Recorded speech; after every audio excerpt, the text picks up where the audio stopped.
It was another dominant performance from WBO Super Welterweight champ Tszyu, who made his first fully fledged title defense against the game and durable Brian Mendoza. To say that Mendoza showed a tremendous chin is an understatement, but we'll get to that in a second. Tszyu and Mendoza entered the ring at the Gold Coast Convention Centre in front of a huge crowd, mostly there to support the local hero, Tszyu.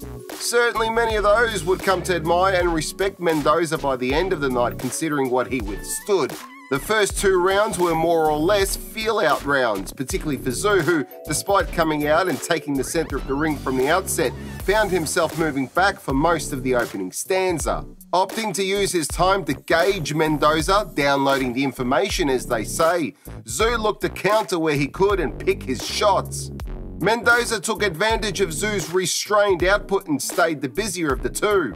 His proactivity probably earned him the first two rounds. From round 3 onwards, however, the tide started to turn slowly and Tszyu's output and activity increased. Mendoza found himself being pushed back to the ropes and Tszyu was able to land hard and clean shots, particularly stab jabs to Mendoza's torso and left hooks to Mendoza's face, which was starting to show the signs of wearing too many clean hits. Tszyu was still wary of what was coming back at him and he himself was caught with thudding counter shots. Left hooks to the body and uppercuts, all in Mendoza's arsenal, were put to use, as was his activity, which created the perception that he wasn't getting bullied or walked over. But this resistance would start to deteriorate. I gave rounds 3 and 4 to Tszyu. From round 5 onwards, Tszyu did what I expected him to do, increase the pressure and tempo. By then he had Mendoza's measure, and Mendoza would spend most of the remainder of the bout fighting Tszyu off of him.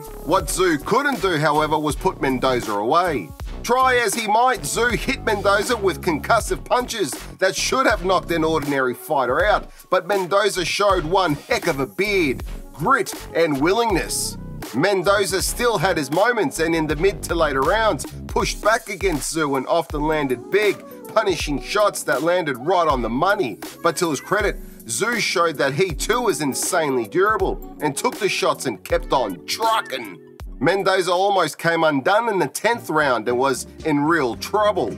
Tszyu's pressure was mounting. Lead and chopping right hands were catching Mendoza from all angles, and his face by the end of the 10th round was a bloody mess. Round 11 was much of the same. A quick check on a cut over Mendoza's left eye from the doctor before coming out for the 12th round. Mendoza went in looking to land that one big shot, his only shot at winning the fight by that stage. Behind on the cards and all the momentum against him, Mendoza still remained a threat up until the end and did some good work in the last round, though not enough.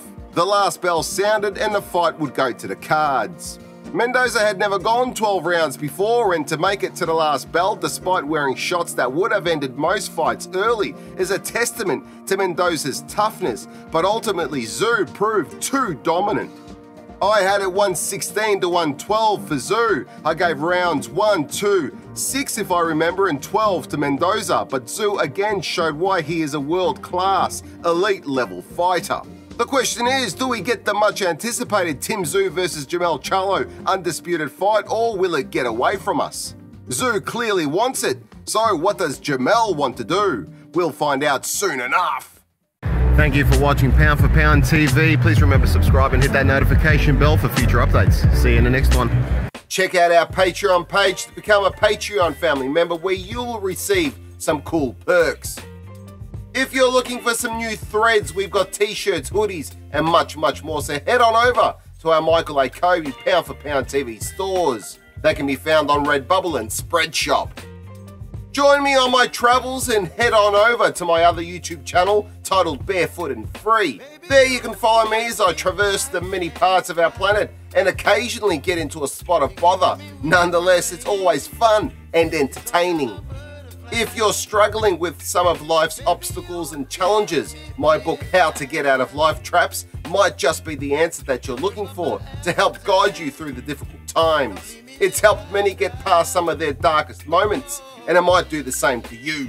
You can purchase it on Amazon, where you can also find a wide range of my other works. Those works include screenplay to book adaptations, a fairly unique concept, with genres covering comedy, heist and revenge, drama, supernatural and crime, if that's more your cup of tea. You can find them by following the link provided.